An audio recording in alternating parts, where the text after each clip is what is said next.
சித்தர்களால் பெருமை பெற்றது மேற்கு தொடர்ச்சி மலை. அதன் ஒரு பகுதிதான் அத்ரி தபோவனம். அத்ரி மாமுனிவரும் அவரின் சீடர்களும் தங்கி அருள்பாலித்த இடம். திருநெல்வேலி மாவட்டம் அம்பாசமுத்திரத்திலிருந்து தென்காசி செல்லும் வழியில் சுமார் 16 கிலோமீட்டர் தொலைவில் உள்ளது ஆழ்வார்குறிச்சி.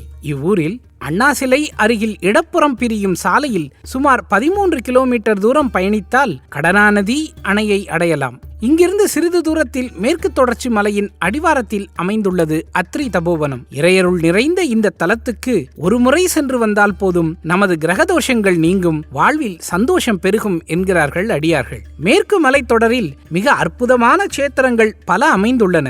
அவற்றில் முக்கியமானது பொதிகை, அடுத்தது மகேந்திரகிரி, மற்றொரு அபூர்வமான மலை சதுரகிரி. இந்த க்ஷேத்திரங்களின் வரிசையில் வரும் மிக அற்புதமான தலம்தான் அத்ரிமலை.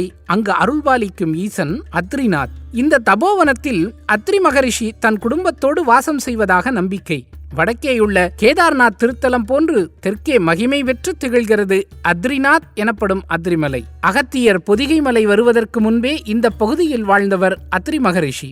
சப்த ரிஷிகளில் முதன்மை பெற்றவரான அத்ரி மகரிஷி வாழ்ந்த இடம் என்பதால் இதை அத்ரிமலை என போற்றுகிறார்கள். இந்த மலைக்கு வந்து வழிபட்டால் அத்ரி, அகத்தியர், கோரக்கர் போன்ற தவசீலர்களின் திருவருளை பெறுவதுடன் சிவனாரின் அனுகிரகத்திற்கும் பரிபூரணமாக பாத்திரமாகலாம் என்கிறார்கள். அத்ரி மலையை தரிசிப்பது கைலை மலையை தரிசிப்பதற்கு ஒப்பானது என்று சிலிப்புடன் விவரிக்கின்றன ஞான நூல்கள். தீவினைகள் நீங்கவும், வாழ்வில் வளர்ச்சி காணவும், தோஷங்கள் விலகி சந்தோஷம் பெருகவும் இத்தலத்தை நாடி வந்து வழிபட்டுச் செல்கிறார்கள் பக்தர்கள். அத்ரிமலை பயணத்திற்கு 2 வழிகள் உண்டு. மழையில்லாத காலத்தில் கடனா நீர்த்தேக்கம் வறண்டு கிடக்கும். அப்போது கடனா நீர்த்தேக்க பகுதியின் உள்ளே உள்ள வழியாக செல்லலாம். இந்த வழியில் செல்லும் போது பயண தூரம் சுமார் 2 கிலோமீட்டர் அளவுக்கு குறையும். ஆனால் மழை பெய்து கடனா நதி நீர்த்தேக்கம் நிறைந்து விட்டால் கரையின் வழியே பயணித்து கல்லாற்றை அடைந்து அங்கிருந்து அத்ரிமலைக்கு செல்ல வேண்டும். கல்லாறு, கடனா நதி இரண்டும் ஒன்றே.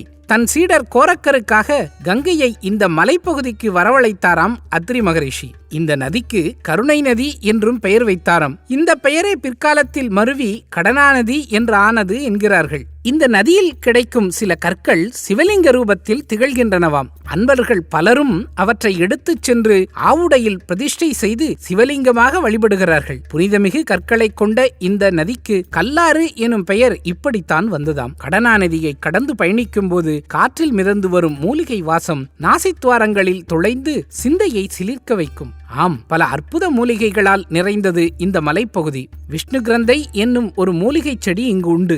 இது விஷக்காய்ச்சலை குணப்படுத்த வல்லது. அம்மான் பச்சரிசி மூலிகை தாய்ப்பால் சுரக்க நன்கு உதவுமாம். இங்கு கிடைக்கும் சஞ்சீவி மூலிகை இதய நோய்களுக்கு அருமருந்து. சர்க்கரை வேம்பு என்ற மூலிகை செடி சிறுநீரக கல்லடைப்பு நீங்க மருந்தாக திகழ்கிறது. அதேபோல் இந்த பகுதியில் கிடைக்கும் வலம்புரிக்காய், இடம்புரிக்காய் எனப்படும் காய்களை ஹோமகுண்டத்தில் பயன்படுத்துவார்களாம். அப்போது எழும் நறுமணம் சுவாச பிரச்சனைகளை சீர் செய்யும் என்கிறார்கள். அத்ரிமலைக்கு செல்லும் போது இந்த மூலிகைகளை தழுவியபடியே வரும் காற்றை சுவாசித்தாலே போதும், நம் உடற்பிணிகள் அனைத்தும் நீங்கிவிடும். மூலிகைகள் மட்டுமின்றி இருமுக ருத்ராட்ச மணிகளும் இந்த மலைப்பகுதியில் கிடைக்கின்றன.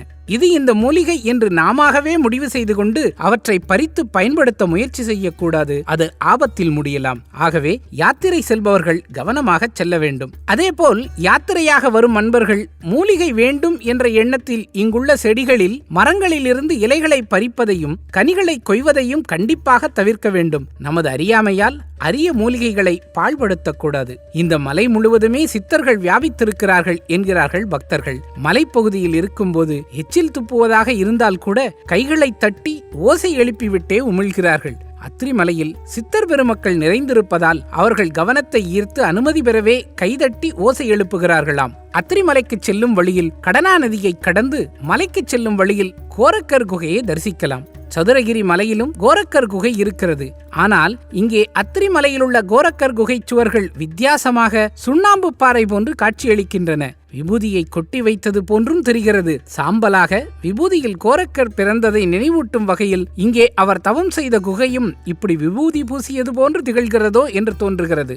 கோரக்கர் குகைக்கு முன்னதாக இஸ்லாமிய மகான் ஒருவரது குகை ஸ்தலம் உள்ளது. சடமலை மகான் என்கிறார்கள் அவரை. இந்த மகானின் குகையையும் கோரக்கர் குகையையும் தரிசித்த பிறகு அங்கிருந்து சிறிது தூரம் நடந்தால் போதும் அத்திரி மலையின் பிரதானமான திருக்கோயிலை அடைந்து விடலாம். கோயில் அமைந்திருக்கும் அந்த இடத்தையே அத்திரி தபோவனம் என்கிறார்கள். அத்திரி தபோவனத்தில் நுழையும் அன்பர்கள் முதலில் தரிசிப்பது அருள்மிகு வனதுர்க்கையை. இந்த பகுதியின் காவல் தெய்வம் இந்த துர்க்கைதான். அன்பர்கள் பலர் வழிபாட்டின் பொருட்டு அத்திரி தபோவனத்தில் இரவில் தங்குவது வழக்கம். அப்படி சிலர் ஒருமுறை இரவில் இங்கு வரும்போது கடனா நதியை கடந்ததுமே ஜல் ஜல் எனும் கொலுசு ஒலியை கேட்டார்களாம். மலைக்கு மேல் கோயிலை அடையும் வரை தொடர்ந்து ஒலித்ததாம் அந்த கொலுசு சத்தம். பின்னர் பெரியவர்கள் மூலம் அம்பிகையே தங்களுக்கு பாதுகாவலாக வந்ததை அறிந்து சிலிர்த்தார்களாம். மலைக்கு வரும் அன்பர்கள் வழிபாடு முடிந்து திரும்பி கடனா நதியை கடந்து செல்லும் வரை அவர்களுக்கு பாதுகாப்பாக நின்று அருள்பாலிப்பவள் இந்த வனதுர்க்கைதான்.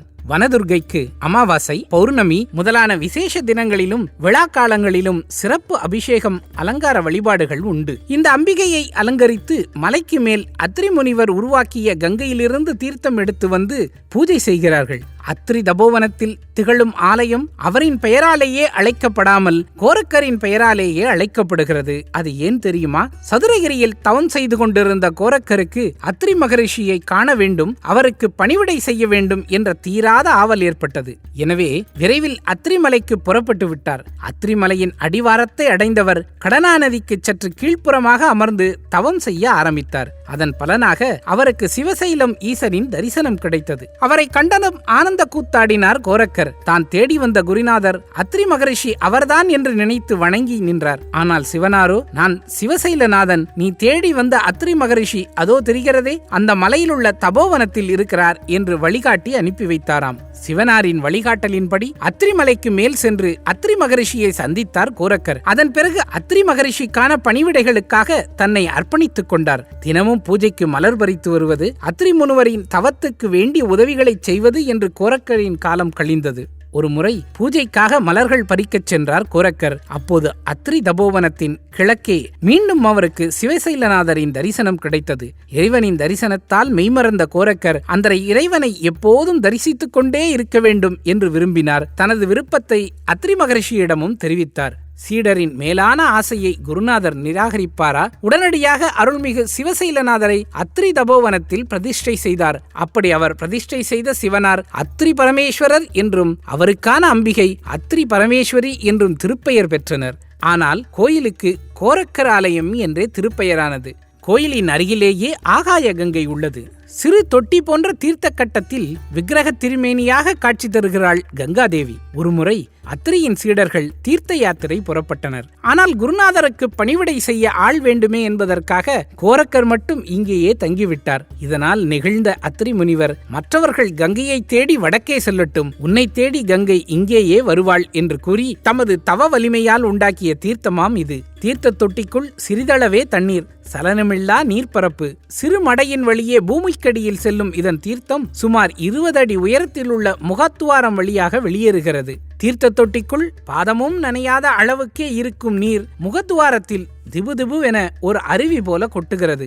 ஆகாய கங்கையின் நீர் எங்கிருந்து வருகிறது என்று ஆராய்ந்தால் அது விடை சொல்ல முடியாத இயற்கையின் வினோதம்தான். இதில் ஒரு முறை நீராடினால் பிறகு எந்த பிணியும் நம்மை அண்டாது என்பது நம்பிக்கை. இங்கே அற்புதமான விருட்சம் ஒன்று உண்டு.